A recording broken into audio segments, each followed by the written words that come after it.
The guide around best practice in relationships, sexuality education, or sexuality education as it was called in 2002, was the first time they had developed that guidance for schools. That was updated in 2015 and then again in 2020. So there's a little bit of a short time period in between the second and third iterations of those guides, which speaks to, I guess, the fast-paced, dynamic nature of knowledge in this area and the changes in society more broadly around digital technologies and the way that young people or children even are interacting with those, and things to do with pornography and conversations around consent and healthy, unhealthy relationships.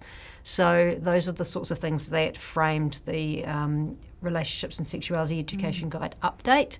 You'll also be aware from the language that I'm using too that they changed from sexuality education to relationships and sexuality education. So there's two guides, Rachel. There's one for years 1 to 8 and from 9 to 13. I actually think that's really good because, as you said, we might have more focus on the primary school, which will help them come through into secondary. Do you think that'll happen? Yeah, I think that's quite important at this time when we've got the curriculum refresh underway as well, which has got a progressions model underpinning it. So that progression of learning over time is crucial for young people in terms of their learning in any subject, but including in health education. Because we know that they have been doing a lot of really good relationship education in primary school, but a lot of people didn't see that as sexuality education. But yet relationships are a fundamental part of sexuality education. Yeah, I think pre the guide, the 2015 guide and the 2020 guides, primary school teachers, if you ask them about what they teach in this area, the default answer would be puberty. Right. And that's something that typically had been taught years 7 and 8. But now I think they have a much more expanded view of what relationships and sexuality education actually is and how it's taught and what they do in the name of that subject. And that's fundamental. You can't just start with puberty, can you, at year 7, 8? Because it's all about those foundational skills, communication, assertiveness, talking about your feelings, working out friendships and that kind of stuff. Because I was in a classroom the other day and they were doing RSE and they were talking all about assertiveness, communication, and they were applying it to a whole wide range of topics like how you negotiate relationships.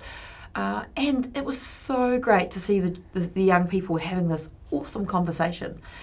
Do you find that happens most of the time when you're working in schools with relationships and sexuality education? Yeah, I think it can be a little bit difficult for teachers and for young people themselves to see connections between the learning. So I think that's, again, about, John Hattie calls that visible learning. But just that progression of learning over the course of the health education experience or over the course of a year, so that you can make those horizontal connections between different content that you do cover. Well, I think that's really important that schools and so the teachers and the leaders then start thinking about how they do a whole school approach to RSE, because interestingly the parents I interviewed for my research said they want sexuality education in schools. They saw it as a combination deal. They just wanted a little bit more understanding of what's happening in the schools. So Rachel, what are some of your tips for helping schools to consult with their communities around relationships and sexuality? So you can sort of treat the idea of consultation as the 2-yearly requirement, under the Education Training Act to consult with the community around health education, or you can sort of see that as an ongoing process. And I'd probably advocate for the latter so that you are gathering information over time from a wide range of community members, which will include your student voice as well. But having a think about who those valued members of the community are, who you want to help shape your health education program, and then opening the lines of communication with them if they're not already open, or strengthening the lines of communication if you already do have it. And parents, they do want to be involved in the education that their children are receiving, and they do want to hear about what schools are doing in all subjects, including health education. So different ways of communicating with parents to be able to get to a wide, diverse range of people. Can I pick up on a point? You said that it's really important we get student voice.